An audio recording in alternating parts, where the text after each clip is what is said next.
They're always telling women what we can or cannot do. They say you can't be a beauty and a beast. They say I'm too much of a diva to put up a fight.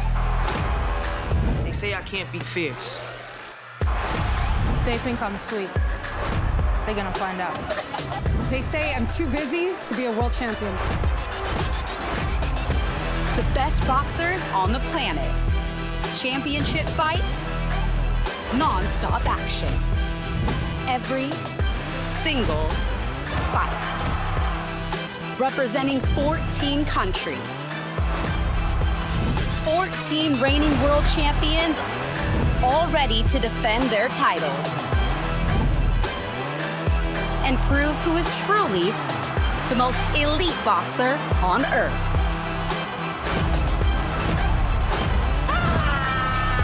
MVPW on ESPN, the greatest female fighters the world has ever seen.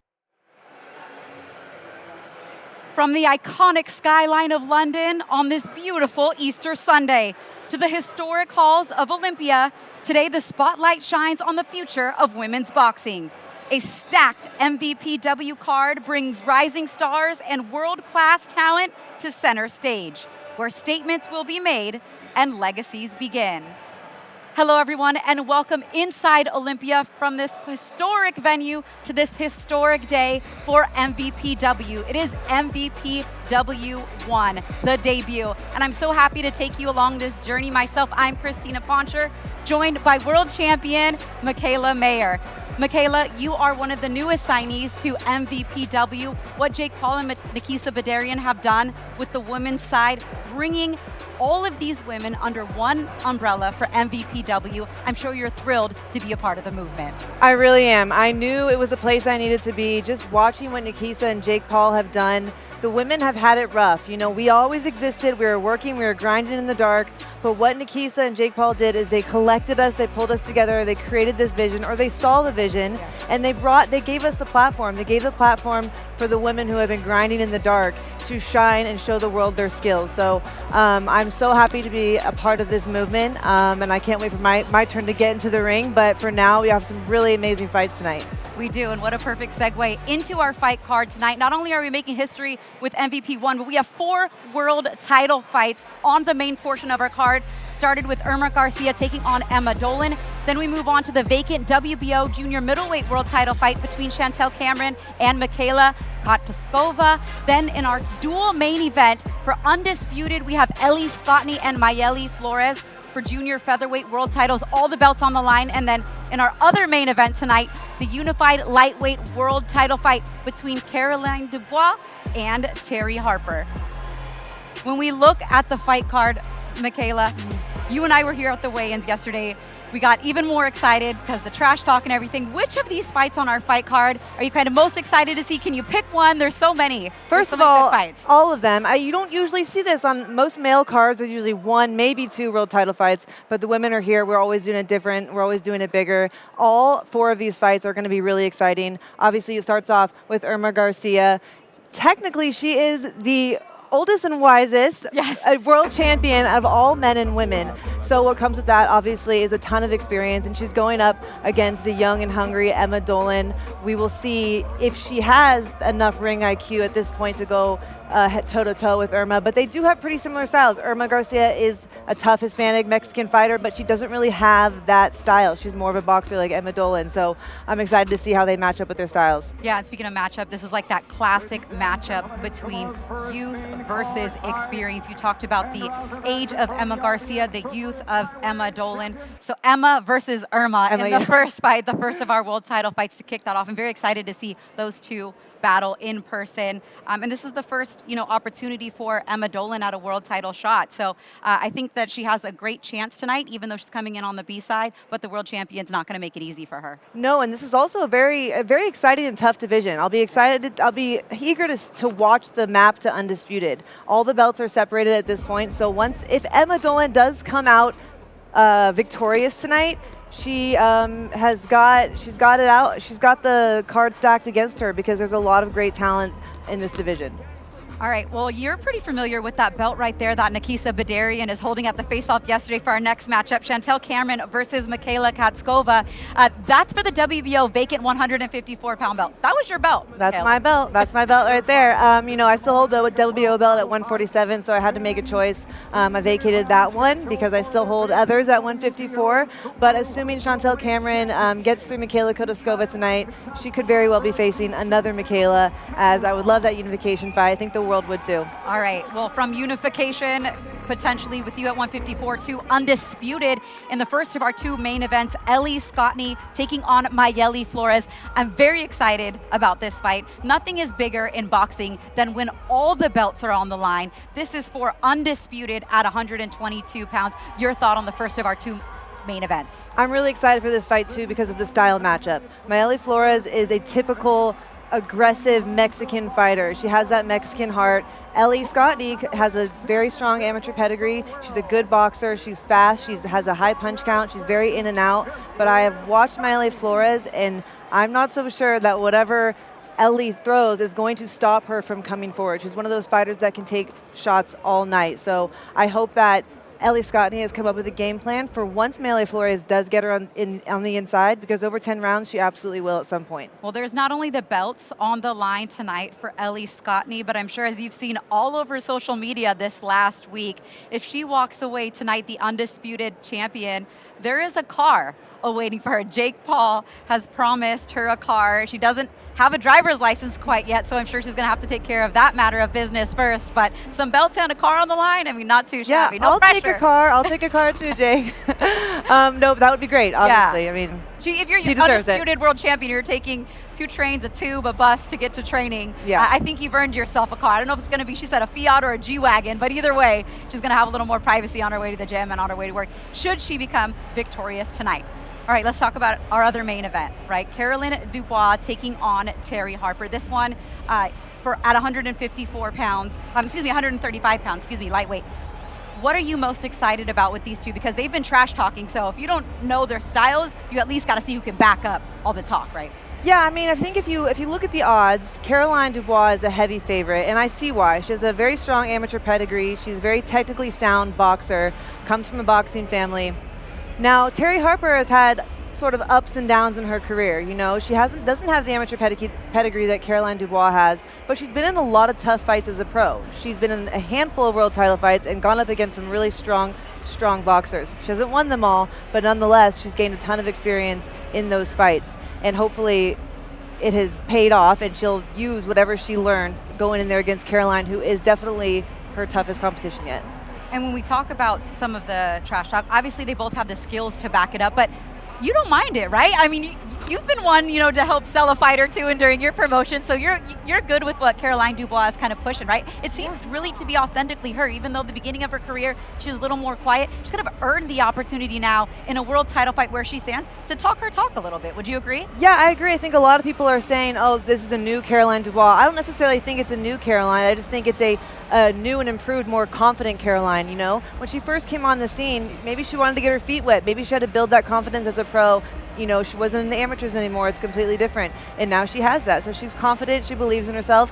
Terry Harper is a little bit different. She's a little bit more laid back and not so upfront and in your face. But that doesn't mean that she's not just as confident. So 2 different people. At the end of the day, they sold the fight well. Everyone's going to tune in to see it, and they'll have to back the words up in the ring. Yeah, and for Terry Harper, she's been on this stage before, a 3-division world champion, accomplished very much in her own right. And I think this is a big step up for Caroline Dubois. She is obviously very confident. She has a world title, so she's coming in with that. But, in the trash talk back and forth, she hasn't really accomplished anything. No, she's been on this stage before, and she's very, very confident as Terry Harper. She just doesn't talk about it as much vocally. No, the statement that Terry Harper hasn't accomplished anything is definitely false.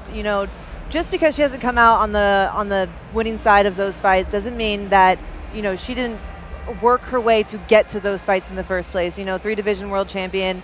And she's been learning on the job. She started a little bit later, didn't have the amateur pedigree, so she's learning on the job. And you never stop learning in this sport. You always continue to get better. I know people have counted me out in my career, and at this day and age, 35 years old, I'm boxing better than ever. So I hope that Terry Harper had an amazing camp and that she's continuing to grow and develop.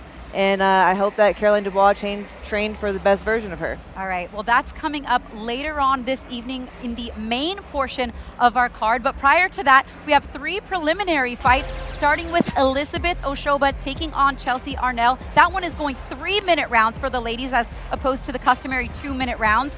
Then we have Chloe Watson taking on Teresa Makinen in a bantamweight contest. And then the main event of our prelims, Courtney is back taking on Sasha Booker in the junior bantamweight division. Michaela, looking at this preliminary fight card, any fight or fighter that stands out to you that you're looking forward to seeing in person? Ashoba impressed me on the scales. Okay, I don't know if you saw her body, but her arms are massive, and she looks extremely strong. I believe she's a 6-time Nigerian national champion. So, still growing and developing into her own. But she now has the platform and the support of MVP, so looking forward to see how she develops and grows. Yeah, she is 9-0, you guys, with 5 knockouts, over a 50% knockout ratio for one of the first 2 fighters, Elizabeth Ashoba, on our fight card. Let's take a look at the tail of the tape for our first bout. As we talked about, Elizabeth Ashoba taking on Chelsea Arnell. Arnell, older, and has a 4-inch reach disadvantage, even though she's only 1 inch shorter, but she does have the hometown advantage fighting out of Great Britain.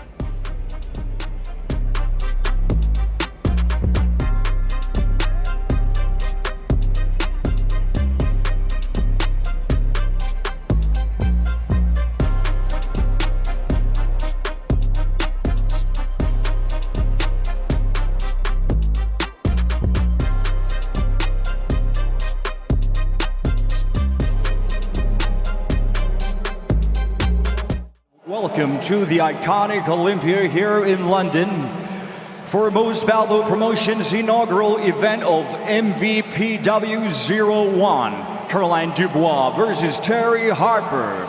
This is a Most Valuable Promotions event in association with VIP Boxing Promotions. Available live on Sky Sports in the UK and on ESPN Plus in the US. And now, dear fight fans, without further ado, we are ready for our first fight. It is scheduled for 6 3-minute rounds in the featherweight division. Let's welcome our fighters into the ring. Joining us first in the red corner, Chelsea Arnell.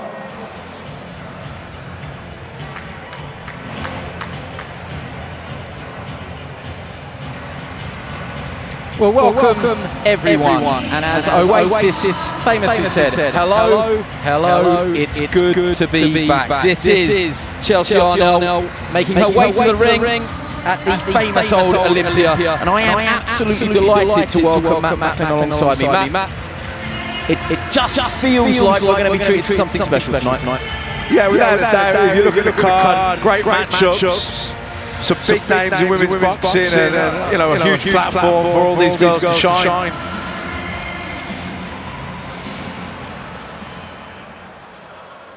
And now, ladies and gentlemen, would you please welcome to the blue corner, Elizabeth Ashoba.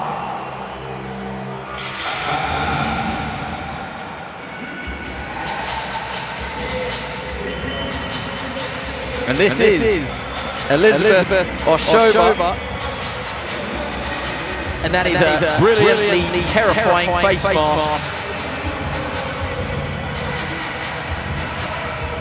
The Nigerian, now based out of Bristol, has been making waves as a pro. She was a very good amateur as well. Turned pro back in 2022. Had her first 2 fights at home in Nigeria. Since then, she's been to Denmark and then dotted around the UK. In terms of the amateur code, she was a 2022 Commonwealth Games silver medalist. We will talk about it once the first bell rings, but this one contested over 3-minute rounds, and we will see that tonight on the main television broadcast as well. As Chantel Cameron and Michaela Kotoskova box over the 3-minute stanzas as well. Ladies and gentlemen, our third person in the ring will be our referee, Bernard Oyet. Introducing firstly the fighter in the red corner, wearing black and red, weighing in at 127 pounds, 8 ounces. Holding a record of 5 wins, 2 defeats, 1 bout even. She comes to us from Hull, England. Please welcome Chelsea Arnell. And introducing her opponent in the blue corner, she's wearing black and gold, weighing in at 125 pounds, 9 ounces.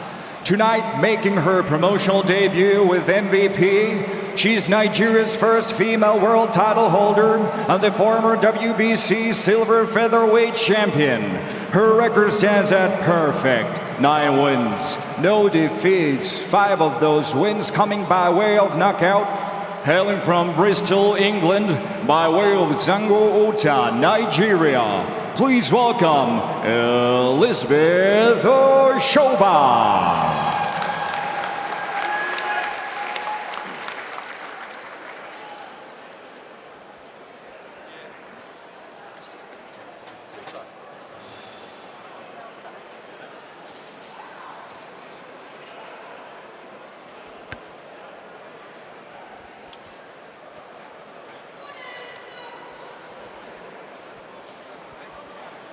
Well, this is it. The first bell of the new era of women's boxing on Sky Sports. MVPW 01 gets underway here at the old famous Olympia.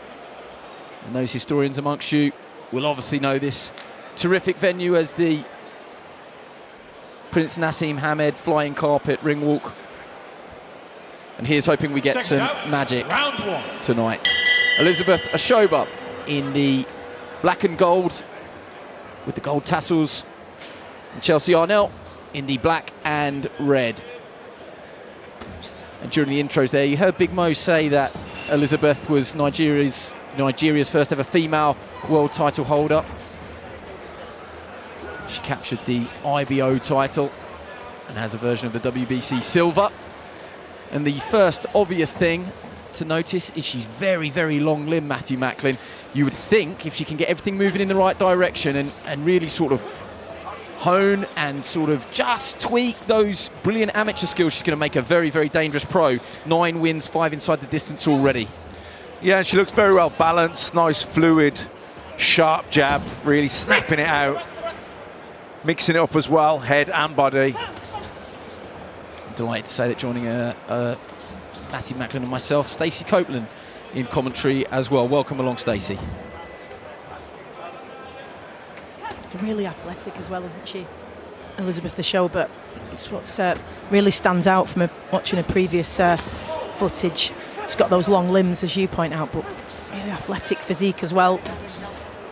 She's already finding the target. There was a crisp right hand, but there was a left hook that she didn't throw long, even because of those long levers. She threw it quite short, and it clipped the chin of Chelsea Arnell, who took it well, but it is a menacing start. Right hand over the top as well, off the back of a sharp jab. This is very, very impressive stuff from Elizabeth Ashoba, who has the 3 minutes just to work her way into the round. And Stacey, it'd be interesting to see how fighters develop with that 3-minute time period. You know, if we have the time, it'd be great to get your argument for and against it. Yeah, I mean, I think there are arguments for and against. The 2-minute rounds have been blistering, you know, brought us some really exciting fights, haven't they? Because you know, as a fighter, in the back of your mind, you have to get your work done quickly.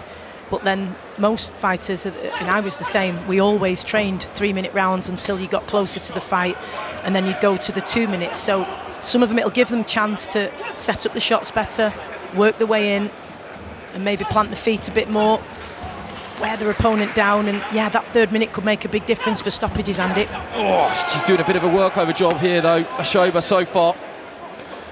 Yeah, very sharp, very loose and fluid, very relaxed. Good variety as well. She can, that jab's really potent, bit of sting on it, but she can turn it into a hook as well, and even the left hooks to the body are working well for her. Chelsea Arnell, she's staying with her. She just perhaps needs to bring that left hand up ever so slightly, because the right hand from Ashoba looks a really, really dangerous weapon.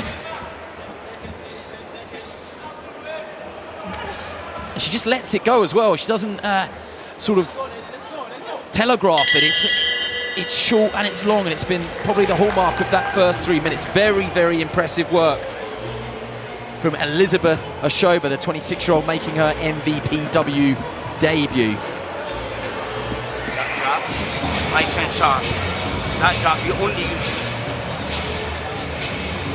Yeah, that right hand is really doing the damage, isn't it? And she's found a range with it as well, Andy, and that's what's dangerous. Chelsea Arnell now is going to have to make adjustments to make sure that either she's keeping that left hand really tight, which, as you can see there, it wasn't, or she's going to have to take her head off that central line, isn't she? Because she's not going to want to ship too many of those, because now that she's found the accuracy and the timing and the range for those, there's going to be more to come.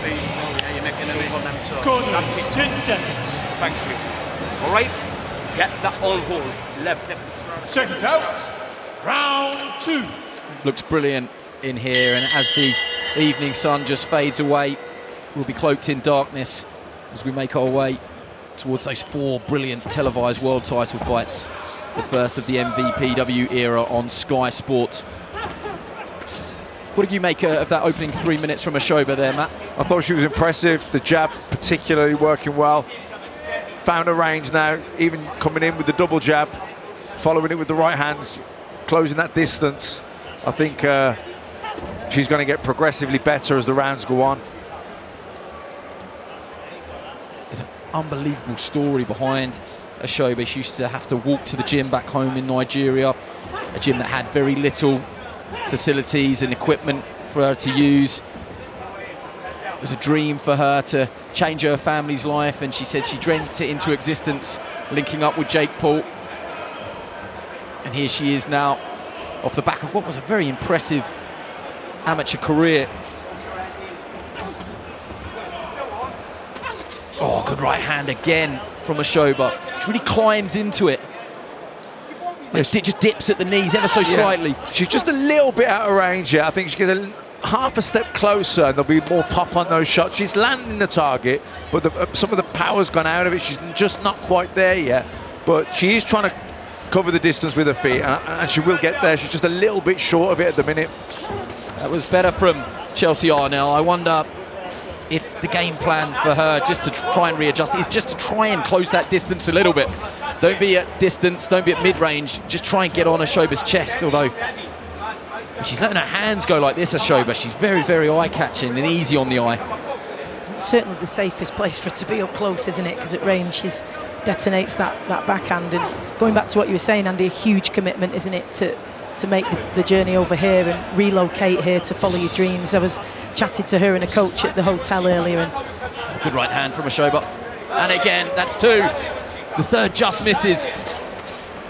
She's just turning the screw here, 50 seconds left in the second round. And you could see that this would happen in the second round, because in the first she'd already started to find that target. And Chelsea Arnell's been in some really good battles, you know, for the central area with Lindsay Baczynski and English title as well. So she's no stranger to this, but I think she's in with a different beast here with Ashoba.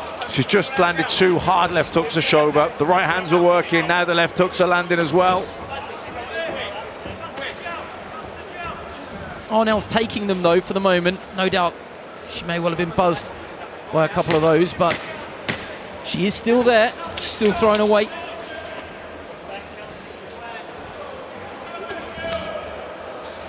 Yeah, credit to her, but I think she's got to move that head or step out of range. She's taking a lot of punishment there.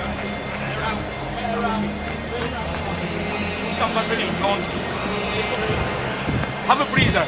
Well, it's good to be back, and it is a spectacular venue. I don't want to ask how old everybody was back in 2000, but I do love these historic old venues. You know, a little bit of a traditionalist to think that in this venue, just next door is where Nassim Hamid came down in what is surely one of the most famous ring walks in all of British boxing history, Matt, I would have thought. Yeah, definitely, and he delivered in the ring as well that night. Really impressive performance. I think it was Wayne Bungu, wasn't it? Knocked him out in the fourth round.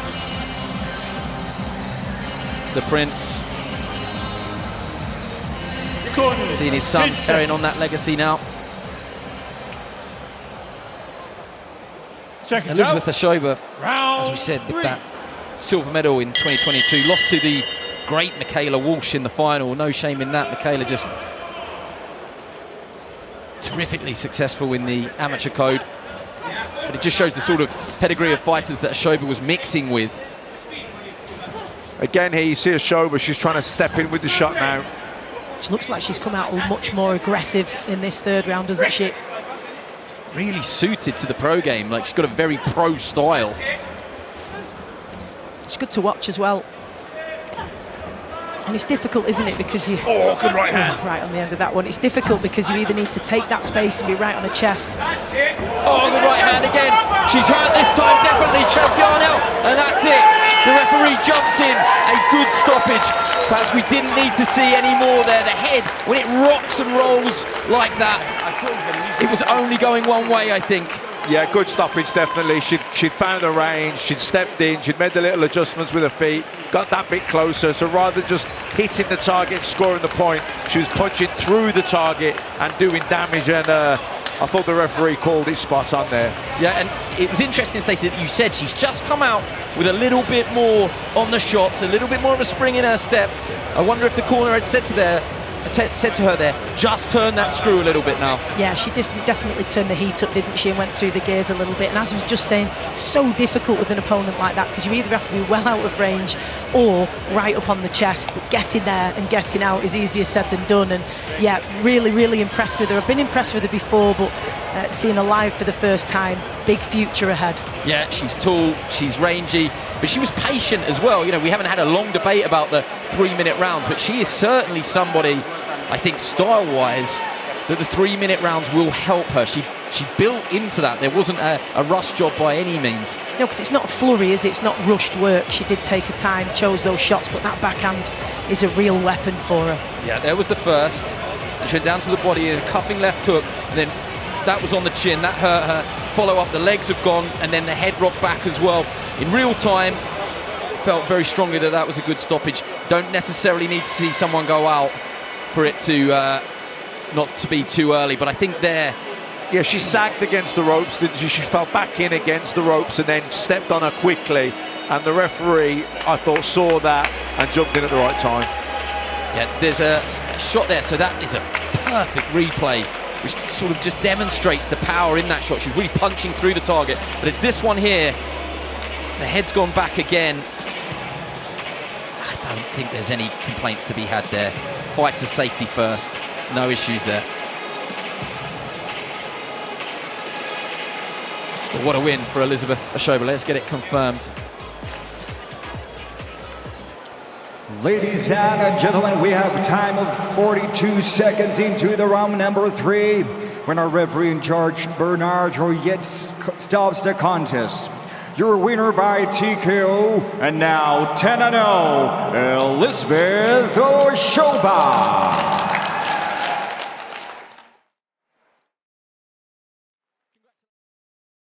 Ashoba now 10-0 as a pro with 6 knockout Make a good victories. first impression. I mean, we're watching that fight up here while it's happening, and you said right away that right hand.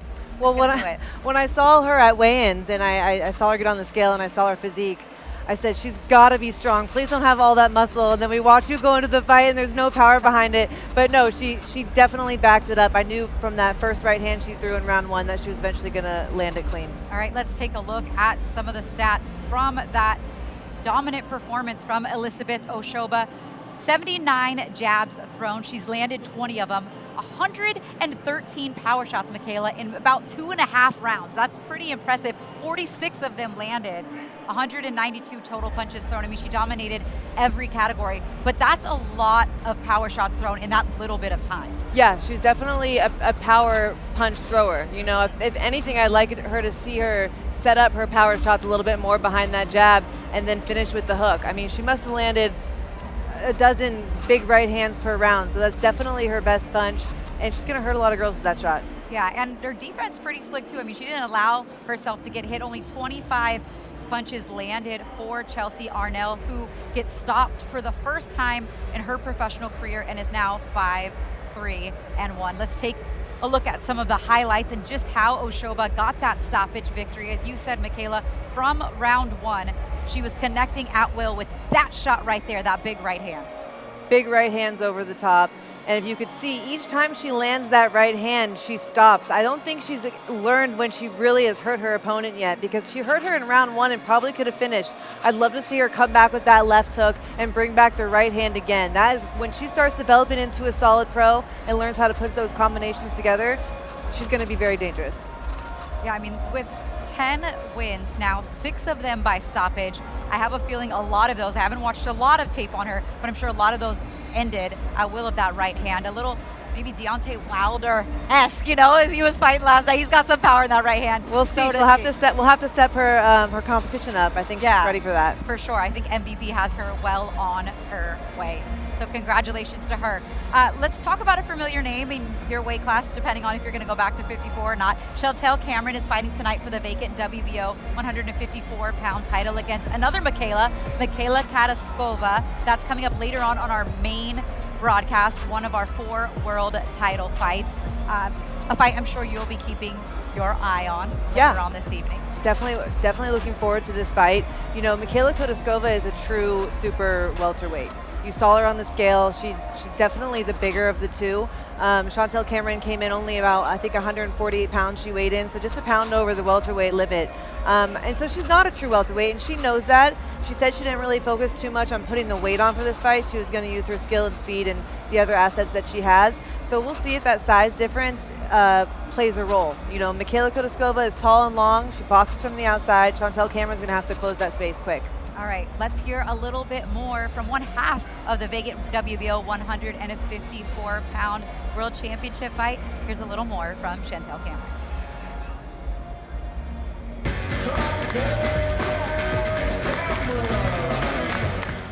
Chantel, a chance to become two-weight world champion sounds pretty good, doesn't it? Yeah, it's amazing. And what an opportunity to on an all-women's card in London. So I'm excited. I often think winning a world title, that was your Mount Everest. So to go again, it's even harder. I think when you win a world title, it's amazing, but you always want one extra. So I think it's human nature, you always want more. This 3 minutes, whole new dimension. I mean, it's history in the making. You'll be the first UK women's fighter to do that. Do you think that that will suit your style? I think it's going to suit me way more. I've been asking for 3-minute rounds for years and years. I think 3 minutes is going to give me a lot more time to do my work without rushing. I feel like I've got the engine, but with 2 minutes I'm having to rush everything. Katie Taylor, she's got one fight left. It's in the past, but if the phone did ring, would you take that fight? 100%. I think it's one apiece. We both beat each other. We both took each other's eyes. So the fight is, in my opinion, as a female trilogy, it's a trilogy that makes sense. Katie Taylor wants her last one song, and I'm the wrong opponent for that, so it won't happen. But I'm absolutely fine with that. I've accepted it, and I'm looking forward to my future as well. 3-minute rounds, history in the making, and a chance to become a two-weight world champion. I wish you all the best. Thank you.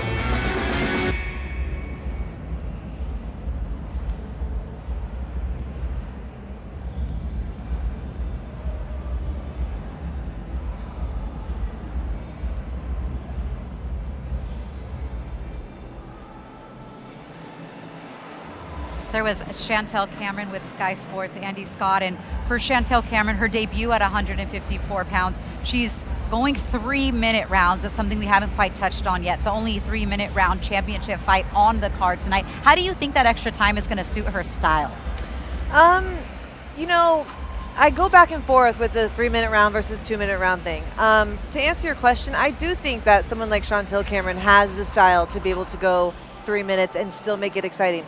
I don't think everyone does, and I'm not just talking about the women. Sometimes I think the men should go 2-minute rounds because I hate waiting till round 6, 7, 8 to see the fight really kick into gear. And I think that's one of the things the fans really enjoy about the 2-minute rounds is it's kicked off from round 1. I mean, the action starts from round 1. So I do think that Chantel Cameron is a very active, busy fighter, and I think she'll handle the 3 minutes well. So I'm not concerned about her. I'm not sure about Michaela Kudryashova. Yeah, I think it's an adjustment, but one that both of them were welcome to. Obviously, they signed on for the fight. I think they both feel like the extra time will suit their styles well, especially both of them for the first time testing out that 154-pound weight class. So that's coming up later in our main portion of the broadcast. Let's talk about the fight that we have next coming up on the preliminary portion of the card. Chloe Watson taking on Teresa Makinen. Chloe Watson is 9-2 with 1 knockout. Teresa Makinen 5-0. This is at 118 pounds, 8 rounds. 2-minute rounds. Your thoughts on this fight, Michaela? So Chloe Watson, her record doesn't really. It's not fair, right? It doesn't depict the type of fighter she is. She's very skilled and quick and good with her feet. She has a high punch count. I think she was a little unlucky with her losses early on in her career. I think one of them was just because from a headbutt. I'm not sure what the other one was from. But don't let her record fool you. She is a very talented fighter. I do think that she will come on top in this win, and looking forward to see her climb the ranks in this division because I do rate her very high. And what a great opportunity on this historic night here, the debut of MVPW, to get a shot for these fighters, to get some more recognition at this point, and I think it's going to be a really, really solid fight. Let's see how the numbers play out at the tail of the tape for our next bout coming up at 118 pounds, 8 minutes, 2 rounds for these ladies. Both very young, 26 and 21 years old. They're both very similar in height, exact same reach. For Makinen fighting out of Finland and Chloe Watson right here from the UK. So What a great opportunity for both these ladies on this historic fight card. MVP won tonight from Olympia in London.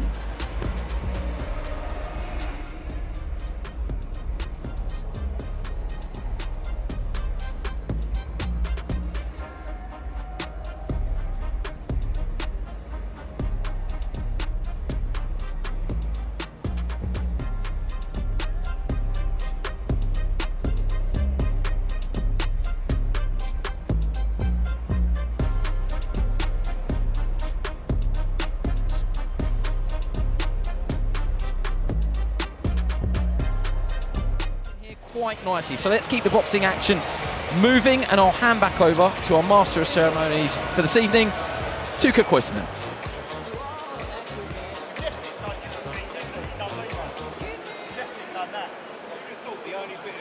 Ladies and gentlemen, our next bout is scheduled for 8 rounds in the bantamweight division. Let's welcome our fighters into the ring. Making her entrance first to the red corner, Teresa Makinen.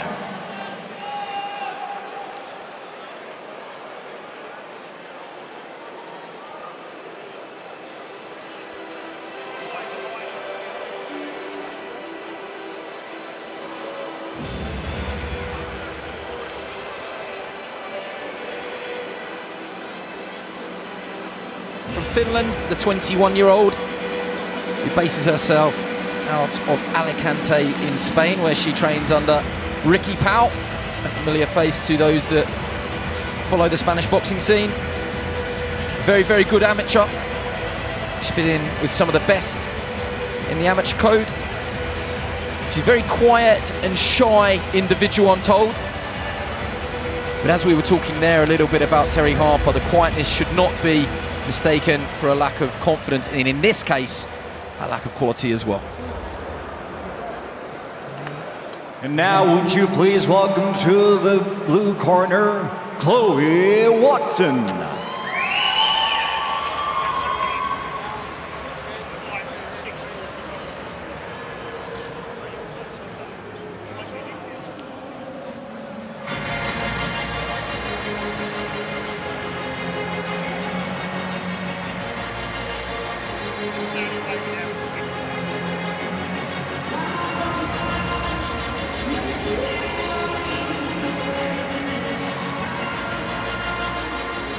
A smiling, strutting Chloe Watson makes her way to the ring.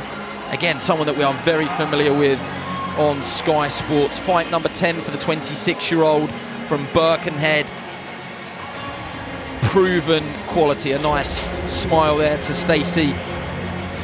In comms, former European flyweight champion, trained previously by the late great Ricky Hatton, who I'm sure will be on so many people's minds tonight, mostly that of Chloe Watson.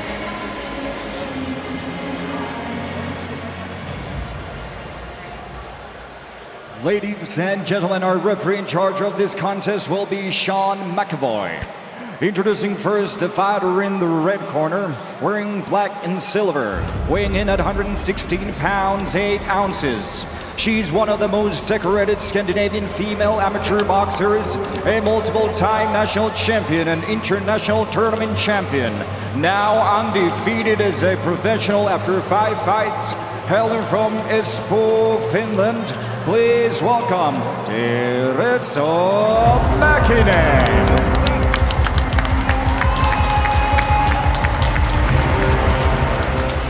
And introducing her opponent in the blue corner, she's wearing black and purple, weighing in at 117 pounds, 7 ounces, holding a record of 9 victories, 2 defeats, including 1 win inside the distance. She's the former EBU European Flyweight Champion from Birkenhead, England. Please welcome Chloe Watson.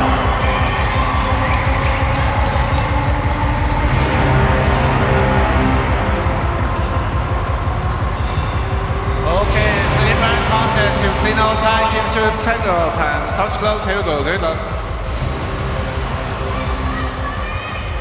Final instructions from referee Sean McAvoy. Chloe Watson in the black with the purple trim. and Teresa Makinen boxing out the red corner will be in the black with the silver trim.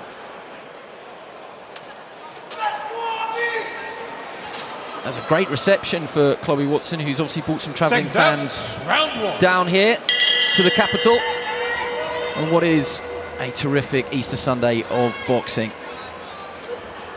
This is an important fight, Matt, for Chloe Watson, because she can ill afford another sort of derailment. She's all of her sort of, what do I want to say there? Not her bad nights, because that's not true, but the 2 defeats have come at a good level. So there's no shame in that. But if she's going to get back towards the level that she was at, which was European flyweight champion, EBU, legitimate European title, she can't afford to come unstuck here tonight, I would say. No, I understand exactly what you mean.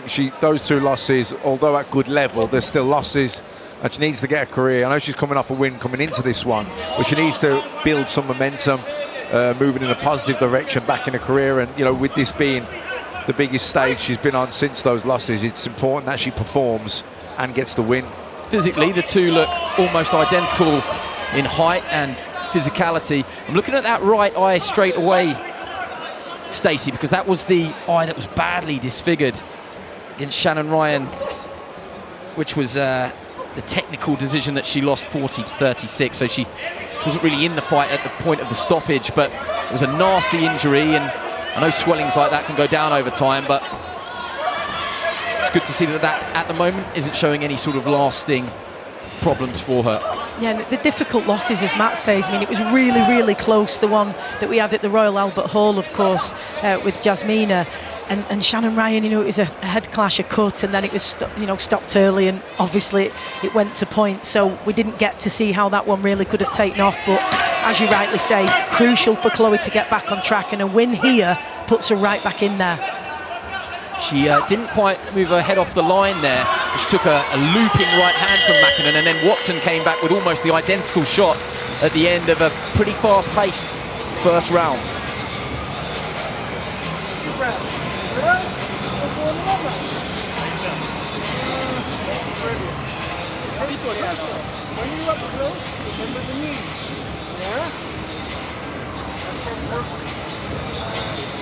Okay, now here's one. When we're walking in, just be careful. She's looking to time with it over and right when you're throwing your jab. It was due to be Tyson Gallagher as well, this, wasn't it? I tell you what, I've just spotted her opposite Andy and Matt, and I really do feel for her, because she'd literally just made the announcement that, you know, the biggest moment of her career, and all that work you put in, and then literally straight after announced, I've got to have surgery, and she must be gutted watching this, but she'll come again. But yeah, mention to her, because great opportunity for Chloe, but gutting for Tyson Gallagher. Well, 2 things on that. There's a brilliant behind-the-scenes piece of footage where Caroline Dubois saw her at the announcement press conference and said to her, "You should really be on this card," and she said, "I am, it just hasn't been announced," and she was here, and of course it all unravelled just after that. The other point would be to make that Paul Stevenson was the voice in the blue corner there talking to Chloe Watson. Of course, Chloe faced with the terrible circumstances of her trainer Ricky Hatton passing, and our thoughts remain with everyone associated with the Hatton family. But Paul Stevenson, a very, very good trainer. Those of you that keep a casual eye on boxing, you would recognise him probably most famously from Nick Ball's corner, the Everton Red Triangle gym. I think one of the keys here for Chloe Watson tonight is, given that, you know, the 2 losses, and she, you know, wants to get back, build some momentum and get a career kind of to relaunch, is that she doesn't try too hard, that she doesn't put too much pressure on herself to perform and then starts tightening up and forcing things. She's just got to relax, you know, keep the motivation in mind, obviously, to fuel you, but at the same time you've got to stay calm. Just switches to the southpaw stance. Watson misses with a left hand, and then almost immediately back to orthodox. And she's had a fair bit of amateur experience as well, Makinen. It does make a difference. She's been to those decent tournaments that are always tough, like the GB tournament, Tama. So, you know, she'll have faced lots of different styles as well. And I think Matt's exactly right. She cannot afford to just dive in. She's got to be intelligent pressure, hasn't it? And I think she'll start to get that. She'll settle. She'll find that range, that timing. And sometimes there's that panic and eagerness, isn't there, to get back in there. But starting to settle a bit now, it looks like. That's much better. a little feint and then went with that lead shot. That's better from her.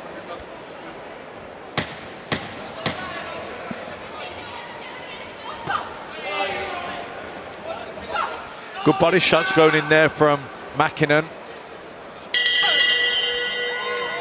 Let's head backstage because for the first time tonight, Polly James has caught up with one of our main broadcast fighters, and it will be world title challenger Emma Dolan. Emma, welcome to Olympia, your first world title fight. These final moments now, what's going through your head? Picking up the belt, the winning knockout? Just completely focused on the job, completely focused on Emma Garcia. I'm going to be seeing her very, very soon. You said that you want it to be an aggressive performance. Obviously Garcia, she's experienced, she's got pedigree.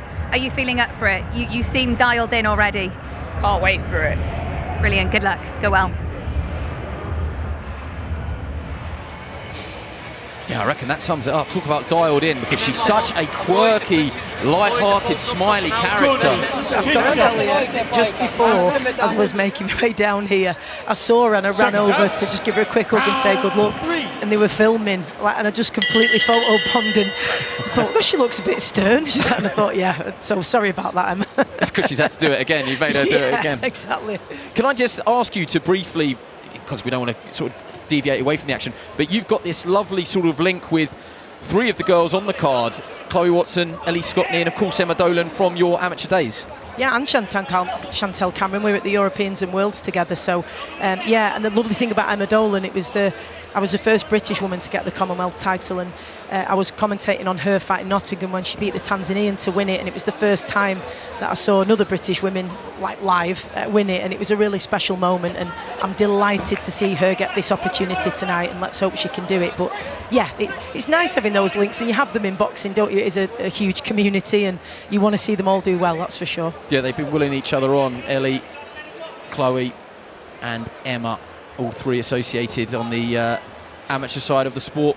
And I think one thing that's brought them closer together, that group, is Georgia O'Connor, who, you know, sadly, tragically passed away last year, but to lose somebody so young who's been a teammate of yours, and I think the way that they all handled it was exemplary, and it's definitely brought them closer together. Well said.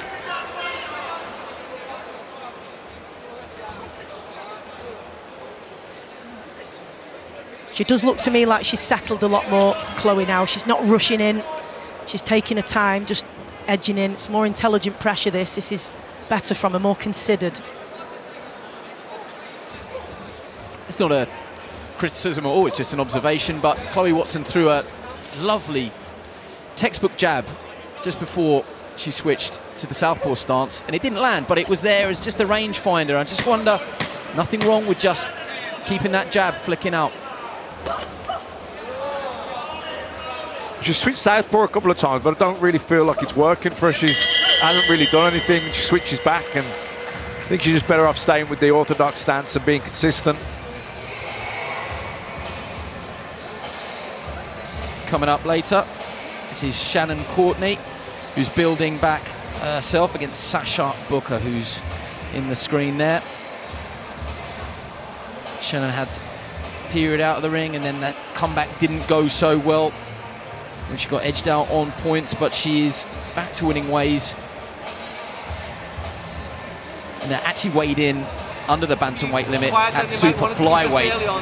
She joked with me saying, I didn't think you thought that you'd ever see me at super fly, but that is where she feels she can be strong and campaign. So building back towards another world title for Shannon Courtney. That's coming up after this. 10 seconds.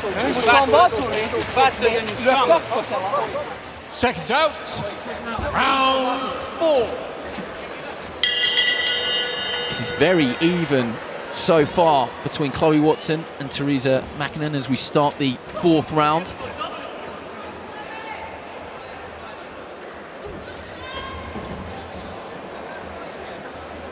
You mentioned Teresa Makinen's amateur pedigree earlier, Stacey. She shared the ring with the likes of Estelle Mosselli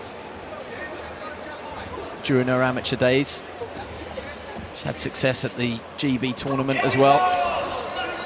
She went over to Ricky Powell's gym in Alicante when she was just 16 for sparring, and impressed enough that he saw potential to take her on.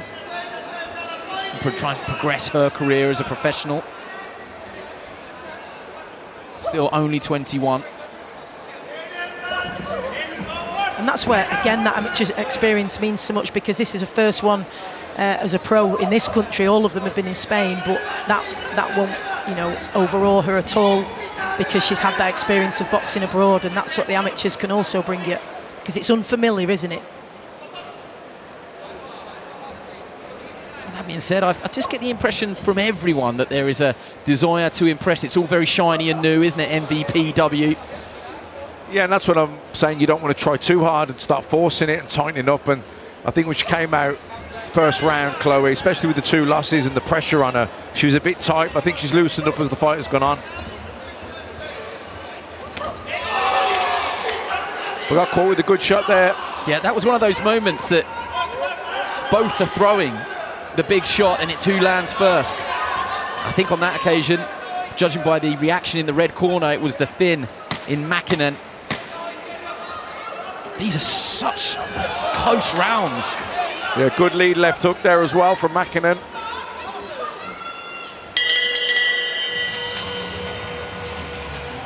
Well, we mentioned the build-up between Caroline Dubois and Terry Harper, the 2 world title belt holders. There has been plenty of argy-bargy, let's say that. This is really where it all began. So you see there, she got clipped on the chin by Caroline Dubois' elbow. This was earlier this week when I got myself in a little bit of hot water. And Terry was not having it, and she let her know. And she said on camera she tried that thing with the elbow again. So Terry led off this time. No mistake. There you go. Have some of that. And then yesterday, even Stevens, let's all have a go.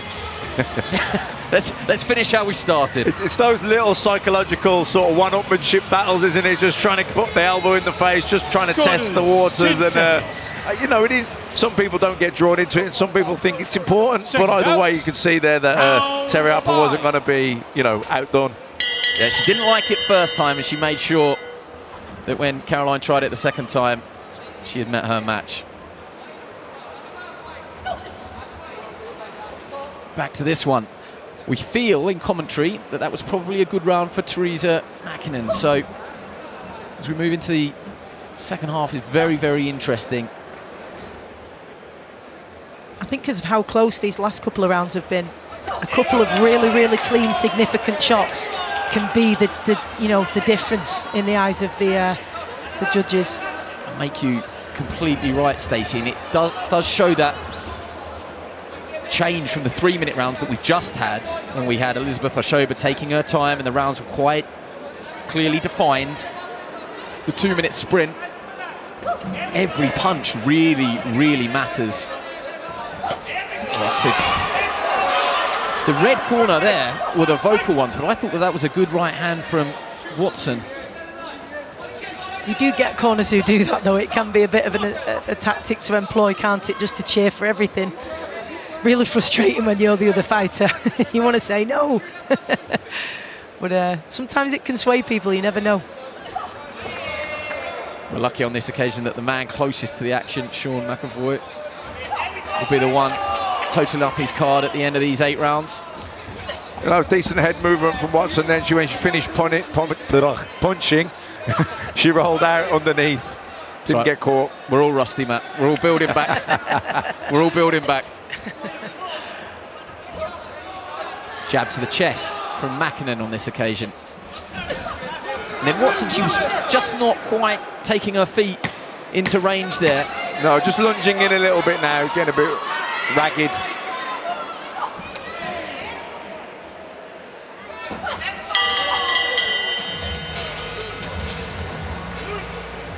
Well, we saw Emma Dolan arriving with Polly backstage. And here is the champion, Irma Garcia. Phenomenally experienced, teak tough, very, very proud Mexican. She has arguably the most interesting story on the whole card. So what a woman. Oh my word. Her professional life, so she's a professional boxer, that's why we're talking about her tonight. She's an attorney, She's a police officer. She's a member of the Secretariat of Citizen Security of Mexico City. She has a law degree. She has an honorary doctorate. She specializes in criminal law. And she can literally get you out of any trouble. So if it's on the street, she can box. If it's anything else legal, she can just get you out of any kind of trouble. I was only half joking at the press conference. I have one job, and I can barely do it. It was a good line, that though, I don't know how many she has. But primarily, she's the long-serving professional. Been in this game a long time. She's defending her title against Emma Dolan. That will be our first fight on the television broadcast, so stay with us. Back to this one. Chloe Watson starts the round in the southpaw stance. Just tries to manhandle Makinen a little bit. It's just got to be aware of that check hook, because she can time that pretty well, Makinen, and seen in a previous fight she's done that. Just catches him, check hooks him and pivots off, so just be careful with her approach, Chloe. A few more feints maybe. This is just where that 5 years extra age and just 4 more fights experience could perhaps come into play, though, for Chloe Watson, a more seasoned and rounded professional. Sean McAvoy's going to let him go here, and I don't mind that. This is where Chloe Watson could just perhaps use a few smarts, Matt, on the inside. Yeah, I think both girls must sense that it's very close, and these last few rounds now, I think Chloe Watson probably feels I've got to use my experience and impose myself, impose my will, impose my strength, and try and drag Makinen into a bit of a more physical, tougher fight here. When they come together on the inside like that, it is Watson that is just trying to instigate the inside work, and just, even if they're just shoe-shining shots to the body, she is just trying to free her hands, and Makinen's got to be close, got to be concerned in these 2-minute rounds that in those close periods when they're on top of each other in that proximity, she's just not letting Watson nick the round on pure work rate alone.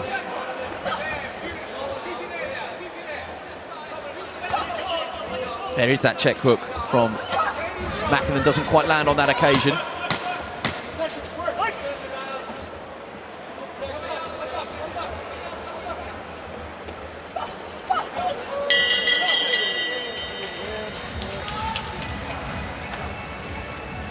Both lost the shape a little bit towards the end of that one, didn't they? But some quality stuff coming from both of them, and it's an intriguing this one is, because they're quite difficult to separate.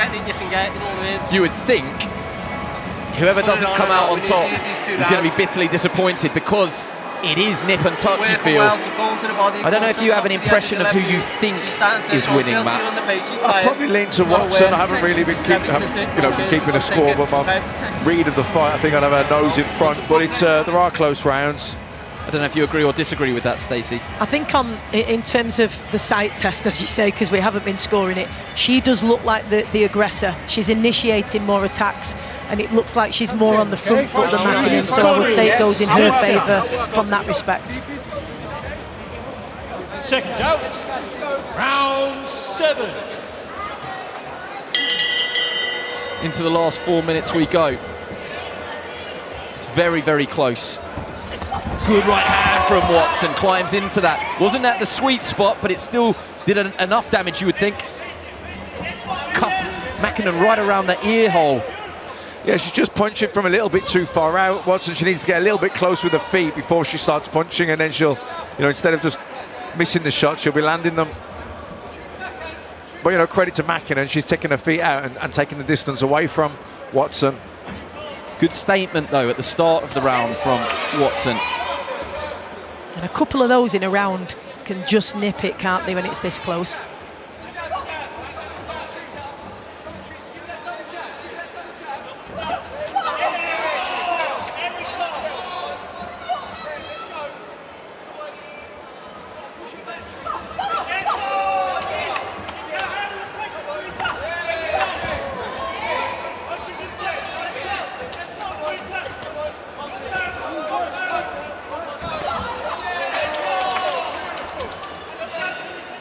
I think the defensive work from Watson in some of these exchanges has been really good. Whether it's a head movement or just catching with the glove. Been good movement from her. She does well with just some very subtle adjustments that nothing really lands flush. I think the shots that Watson has landed have perhaps been the cleaner work There's a little defensive manoeuvre after she lands those shots, isn't there? If it's just rolling under what's coming back. And good right hand from Makinen there, though. Yeah, good right hand to the head, and there was a clean body shot as well from Makinen that preceded that. So good work from the visitor from Finland. And again, right hand to the body, left hook to the head from Makinen. Good finish to the round.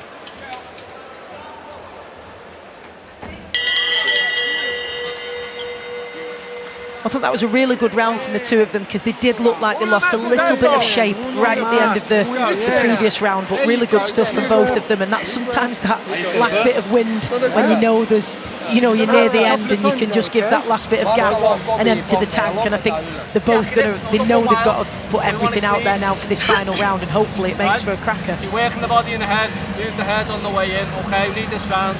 You've got to really push on, okay? After you come in, she might time a little wild swing and sit in the glove. You've got to work after that, whether it lands or whether it doesn't, you know what I mean? Okay? Don't let it just punch and then walk off and have a rest.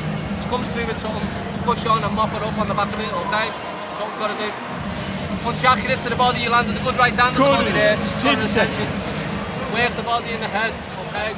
Stay busy. Seconds out. 8 and final round. This is the 8th and final round. In that blue corner, right at the start of what he had to say to Chloe Watson, Paul Stevenson said, you do need this round. So I don't know if that is just a motivational tactic or they feel like it is close and they do want to make sure she gets over the line, Chloe Watson. Good right hand up through the middle from Watson there. You would have thought the red corner, Matt, will be saying the same thing. Go out there and try and take this last round. Definitely, this is a close fight you can't afford. Even if you think you're ahead, you can't be comfortable that you're ahead. You've got to get out there and seal the deal. And it's a difficult one to manage this, isn't it, when you know you need the final round, because you've got to take risks, but in doing so, you leave yourself vulnerable. One thing I would say, unless something happens in this last 70 seconds, both have got bright futures in the sport because they're both capable of operating at a very high level. It has to be said, this has been a really good piece of matchmaking considering it wasn't the original bout. I think Makinen could stand the loss a lot easier than Watson, having had those 2 consecutive losses, just from a confidence point of view and a marketing point of view, where, from this would be a great learning fight for Makinen. Watson being former European champion, etc. Red corner, you can hear they're liking the work, but Chloe Watson did land a decent right hand to the body as well. Last couple of rounds, she has just switched a little bit more to the midriff of Makinen. Right hook to the midriff from Makinen, followed by a left hook to the head. Then a right hand from Watson, which was blocked.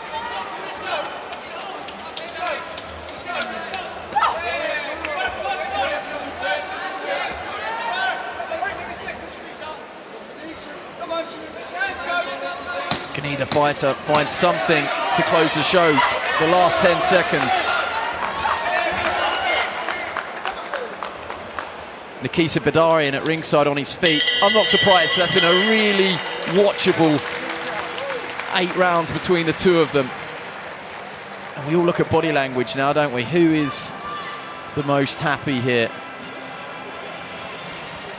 I think they'll both be pretty nervous waiting for these scorecards, to be honest, or for the referee to make the decision, yeah, because nobody could be really certain of that one, I don't think, Andy.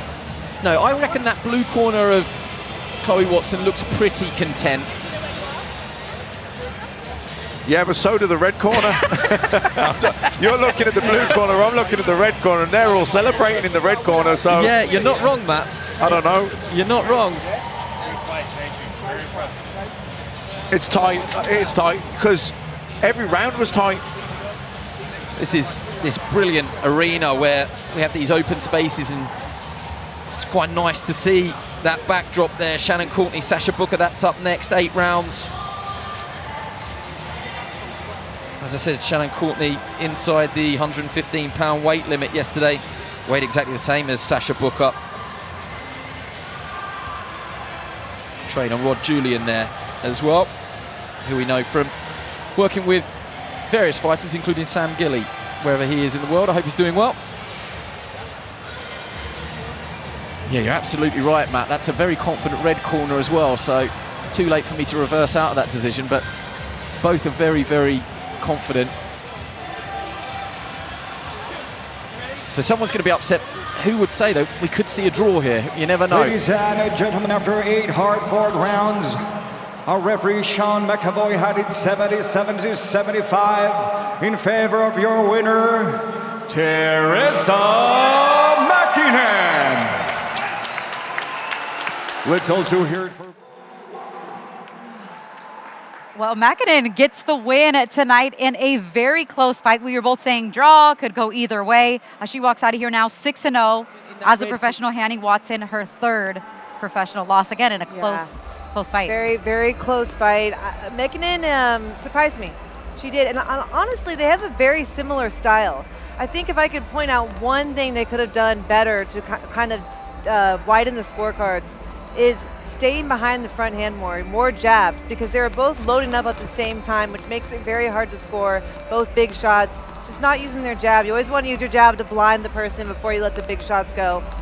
As we take a look at some of the final punch stats, you see Makinen throwing more jabs, also more power shots, although they both landed the same at 40 power shots landed, but the punches thrown were in the favor of Makinen. So I guess that's what the judges liked. I mean, but look, Michaela, even though Watson threw less punches, she still landed a tad bit more. That's why it was so close. I mean, give or take. Yeah, again, really hard fight to score. You know, I would say run it back, but I'm afraid it would be the same way. They just have a very similar style. And look, both just letting big shots go over the top. It was just a matter of whose head was off the line, because they both landed that big overhand right several times, even to the point where the heads were clashing a bit throughout the fight. I mean, look, a growing experience for both of these ladies, but for Makinen, she had 4 fights. She was very busy in 2025, so maybe that momentum helped carry her to another win here to kick off 2026. Possibly. Unfortunately for Watson, it's hard to lose a fight in this game. You know, it's hard to come back from that, so having 3, it's rough. That is tough. So Shannon Courtney versus Sasha Booker. Here's the tail of the tape. That's our bout. That is coming up next.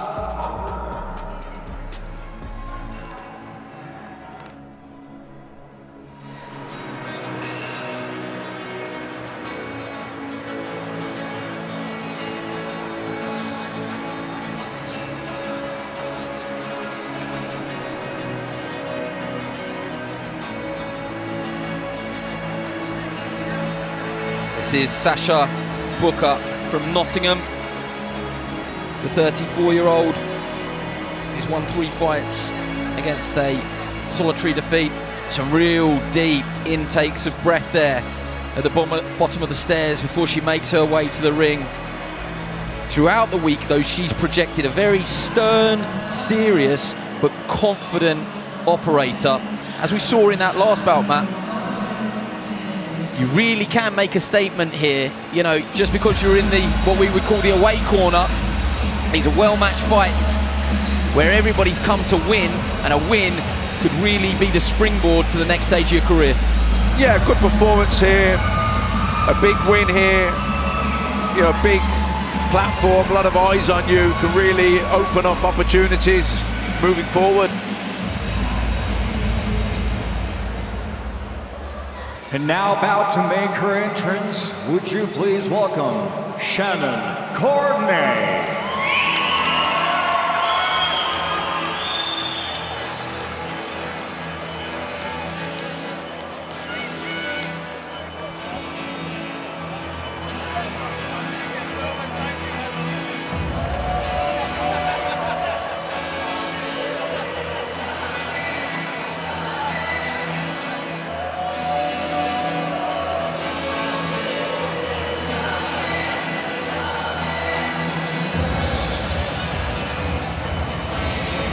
This is Shannon Courtney, the former WBA bantamweight champion, who is building back.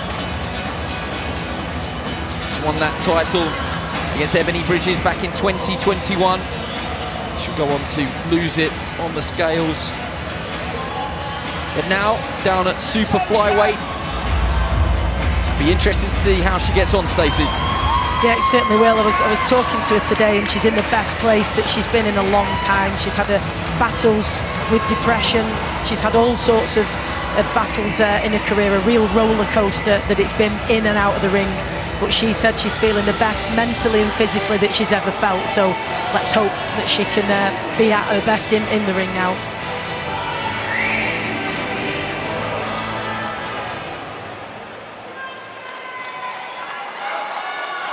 Ladies and gentlemen, our referee in charge of this contest will be Bernard Oyet. Introducing firstly the fighter in the red corner, wearing red and black, weighing in at 113 pounds, 6 ounces. Her record, 3 wins, 1 defeat. Hailing from Stapleford, England, please welcome Sasha Booker.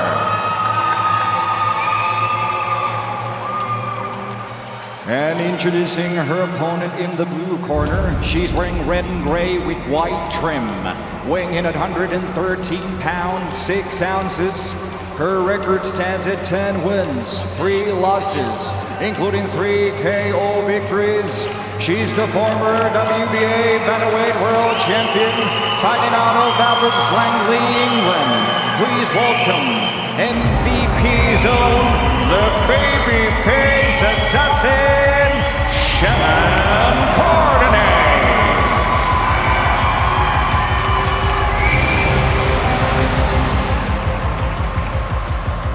Right, ladies, follow my instructions at all times. Keep it clean, keep it professional at all times, and most of all, protect yourself at all times. Good luck to both of you. Shake hands. Well, that was a great reception for Shannon Courtney, who shifted some tickets here from Abbots Langley originally, so not too far to travel. She is in the red trunks with the black sort of grey waistband and the white top. Sasha Booker round 1 in the red, black and black vest as well. Here we go, the height and reach advantage, as you can see straight away, is with Sasha Booker. Shannon Courtney, as we said, has held world honours at the weight above bantamweight, as she now makes her way down towards super flyweight, well inside the limit yesterday. She said she'd made it really easy. And it looked it. Yeah. It looked it. I should just say, though, because Sasha Booker, she is really tall for the weight. When she first walked into a boxing gym, which was only 4 years ago when we were still dealing with restrictions of the COVID pandemic, she said, I went there purely because I couldn't stand staying at home anymore. She'd never walked into a boxing gym previously. One of the big things that held her back, though, she was only 40 kilograms, which is just over 6 stone. And had she wanted to turn pro back then, I don't think there was anybody they could match her against who wasn't a junior. Just needs to be a little bit careful here, Booker, though, in these exchanges. Her chin's up, she's not got too much protection, and Shannon Courtney just edging in, and she'll be looking perhaps for that overhand right or that looping lead hook to catch her. She is there to be hit. Yeah, she's standing very tall, Sasha Booker, at the moment, which is where the height is unhelpful, you would say. She's been sparring Ebony Bridges in the build-up to this. She went out to Fuerteventura for that. So that's interesting that there is the common denominator there, because obviously Shannon Courtney beat Ebony Bridges to win a world title back in 2021. Yeah, I mean, Courtney's just not quite there yet with her range. She's just punching from a little too far out. She needs to get a bit closer with her feet. But I actually think that Booker will suit her when she does find her range, because like you say, she's tall, she's upright, and Shannon Courtney's got decent head movement. She bends the knees and she punches up really well. Yeah, she's boxed under the MVP banner before, but this is what I think you would call the MVPW debut for Shannon Courtney on these shores. As we say, she's looking to become a 2-time, 2-weight world champion. That's really nice. You ain't got to load, you ain't got to look for it, it's already there. The position of the front foot is key behind the jab, yeah? It's a touch, tap. She's giving up the space, she's really slow, so you ain't got to force it, you just got to time her. Touch to the body a little bit more and adjust the feet, yeah? Yeah, there's a nice left hook, right hand combination, and she's got her going backwards, she's coming forward, she's got the momentum coming forwards, Courtney, which will suit her. She's staying low, she's keeping the head movement, trying to find a bit of room, bit of rhythm. off the head movement and punching off that. Don't give up like I say, too much distance space. not Make sure quite you're there, taking back our space but I all think the she'll time get and not closer crowding now the as the work. fight develops. That is Rod Julian doing the talking there in the blue corner. She's sort of chopped and changed trainers as Shannon, but she's settled now with Rod. She was inactive between 2022 and 2024, and then she made a comeback and she lost to Catherine Tacone-Ramos. Good left hand from Courtney, and Booker was just caught standing tall. And Shannon Courtney threw it long and it landed flush. She did well to take that, did Booker. I mean, Booker's there to be hit, you know, the chin's in the air, she's very static, no head movement, tall, upright, so Courtney shouldn't have any difficult finding her. She's just got to get the distance right with her feet. I think she's trying to be a little bit awkward by switching stances there, but she's getting herself in a bit of a tangle, and there's a good left hand, and she's really hurt. Her face is to us at the moment, and those eyes, scrambled legs, sags to the floor. Pretty unsteady on her feet. Shannon Courtney's going to jump straight on her here, you would think. Just sends her to the neutral corner. Shannon Courtney waves on and says, "What are you waiting for, ref? Let me go." And here she goes, she's on her now. Yep. Short right hand from Courtney. She just needs to take her time here and pick that punch because Booker is still hurt. Yeah, she's got to be careful not to smother her work here now, Courtney, because Booker will want to grab hold, run the clock down. She's got to keep that distance where she can land her shots. That's better. Yeah, just got to bring her feet in, hasn't she, to make that connection. And as we've kept saying, she's there to be hit. She's got to edge in, time it, get that bit of accuracy, and I feel like it could be an early night's work for Shannon Courtney here. Yeah, she's opened up her welt under the left eye of Booker. She's finding a home for that right hand, is Shannon Courtney. And Matt, you said she wasn't quite bringing her feet into range, but I think now she's got the radar switched on and the range finder. Yeah, she's stepping in with the shots. You know, she's punching through the target. There was power in that shot, and you know, I think she really hurt Booker there and probably drained a lot of confidence out of her. She probably did well to get back up and see that round out. So this was the left hand from earlier in the round from Courtney. Lands right on top of the forehead.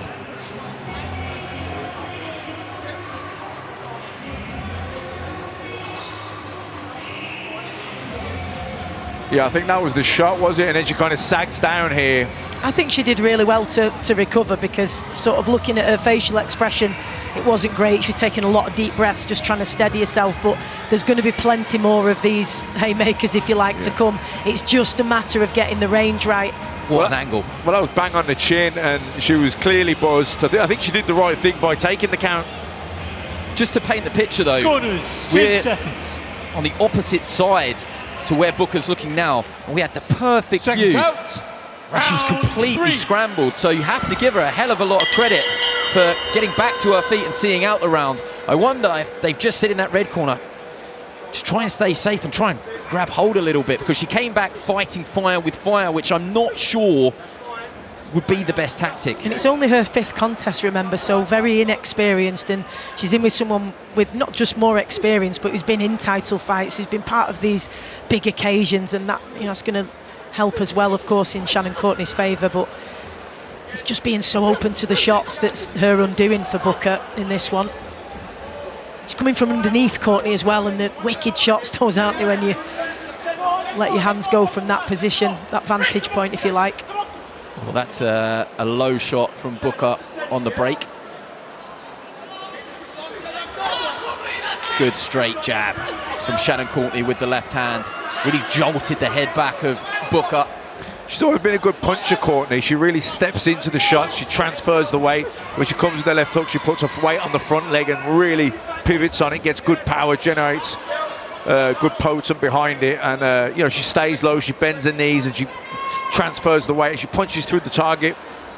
Yeah, 3 knockouts in the 10 victories. I remember one at York Hall where she really sort of screwed her feet into the canvas and landed a quality hook. There's a right hand from Courtney, which just gets Booker a little bit disorganised again. Gently building the pressure here, Shannon Courtney. Good body shot. And she doesn't need to do anything else. The basics here will be enough, and no need to force it. She's got to set those shots up. And she's hurt again here, Booker. Was that a head clash? Well, Booker has reacted like it was a head clash. There was punches raining in. She's not going to make it here. No, that's the end of it. Right at the end of the round, it'd be so interesting to see if that was a punch or if it was a head clash. Her back, Shannon Courtney I'm talking about, was to us. So we'd have to look on the replay, but whatever it was, completely scrambled Booker. I thought she took one to the body at first. Sort of the way that she folded, it looked like the reaction that you would give if it was a body shot. But let's have a look. It's going to. Well, she did land the body shot. That's what I thought it was. The head clash. Terrible head clash. Yeah. And then the body shot goes in here, and that's what I thought. There's the body shot. Yeah, that's it. Yeah. But no, it was definitely the clash of heads. Yeah, I thought the body shot was what folded, but I hadn't noticed the head clash before it. But yeah, that seems to have been what's caused the problem there. And it's a shame for Booker because, you know, she's come out and give her best and very inexperienced as well. But there's a lot to work on defensively for her, and she's going to have to be matched carefully if she's going to continue and develop. See that so many times where it is a complete accident of the way that the two bodies are just in the wrong place and the head comes through. Shannon Courtney, you know, she's in the middle of a flurry here, and that's where the body shot went in with the left hand and then followed with the right. That is a shame for Booker. I know it wasn't going her way, but that is not the way that you want a fight to end. You know, no, I do think it was a good body shot, though. I do think credit's, you know, due there. She did sink that body shot in, and it did sort of take the wind out of her.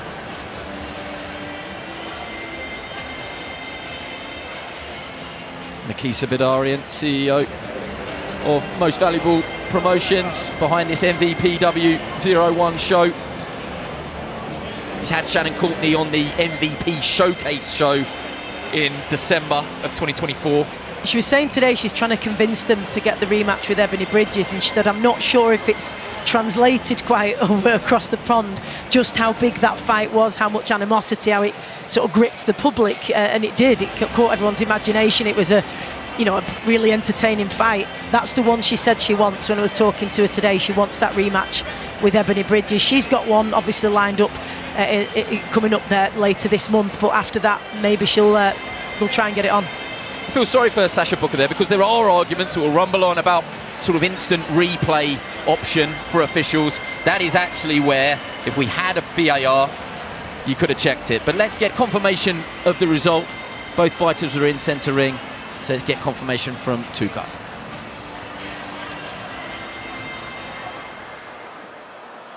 Ladies and gentlemen, we have time of 1 minute and 57 seconds into the round number 3. When our referee in charge, Bernard Oyet, stops the contest. Your winner by TKO, the babyface assassin, Shannon Courtney. Let's also hear. All right. Shannon Courtney gets the win courtesy of some big shots and then a bit of a headbutt, but nonetheless, kind of the inevitable of what looked like it was going to happen came to fruition, because she ended up getting that knockout victory tonight after she couldn't, Sasha Booker couldn't get up after that headbutt. Yeah, Shannon Courtney, you know, she's not a super experienced fighter. She doesn't have a big amateur pedigree and not a ton of pro fights, but she does have a lot of power. I think her power is underestimated. She puts everything she has into that right hand. Sometimes comes back with the hook with the same kind of power, but that right hand is really powerful and strong. And she hurt her at the beginning of the fight, and I don't know if she saw it or not, but when they came in for that final round, it took her a minute, but when she started letting that right hand go, it went right down the pipe, and it hurt Booker, so she got to get some confidence in that hand.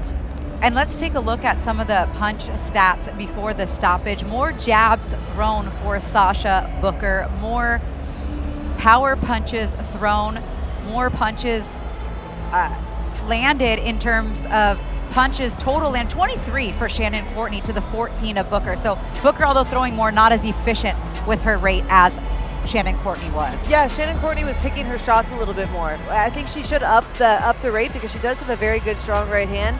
I think she gained a little more confidence in it, and she should let it go a lot more, but she was more accurate, and when she did let it go, she was very successful with it. So good, strong right hand hooks. All right, so that wraps up our preliminary card on the night. Still to come in just a little bit's time from now, 4 world title fights. If we can take a look at that main fight card right on cue. Thank you, team. The first one, Irma Garcia taking on Emma Dolan for the IBF Junior Bantamweight World title fight. The vacant WBO 154-pound belt on the line for Chantel Cameron versus Michaela Katskova. And then our dual main event tonight, the first of the 2 for Undisputed in the junior featherweight division, Ellie Scottney versus Mayeli Flores. And then in our second main event, lightweight world unification fight between Caroline Dubois and Terry Harper.